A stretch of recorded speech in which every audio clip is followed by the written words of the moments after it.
Bonjour à tous. En progressant dans notre recherche de la part la plus authentique de nous-mêmes,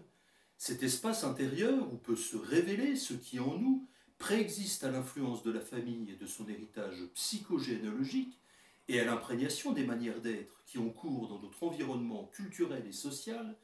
nous découvrons une à une les différentes épaisseurs qui ont sédimenté en nous au cours de notre expérience de vie pour constituer notre personnalité actuelle.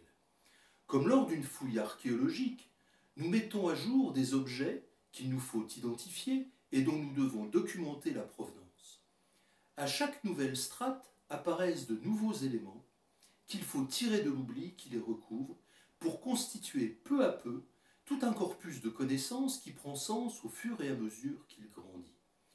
Puis vient l'exploration géologique et le besoin de clarifier les strates et les mouvements de terrain sur lesquels se sont déroulés tous ces événements dont ces vestiges sont les témoins.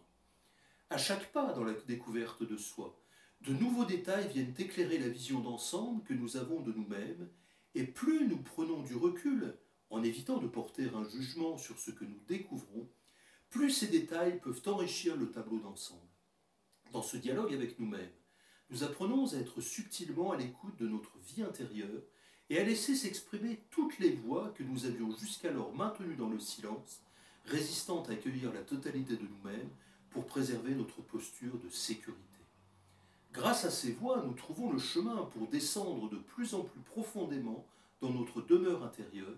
jusqu'à explorer des parties totalement inconnues où se dévoilent des désirs, des potentiels, des intuitions que nous avions négligées, n'osant pas les suivre, ne leur accordons pas l'importance qu'ils méritaient.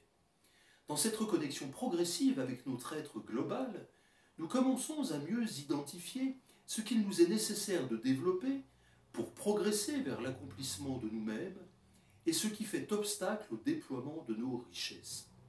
Cette attitude plus saine et constructive, où nous choisissons en conscience l'orientation de notre vie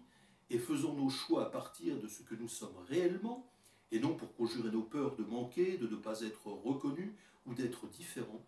devient une source d'équilibre, de paix intérieure et de joie profonde, d'avancer sur notre propre chemin de vie.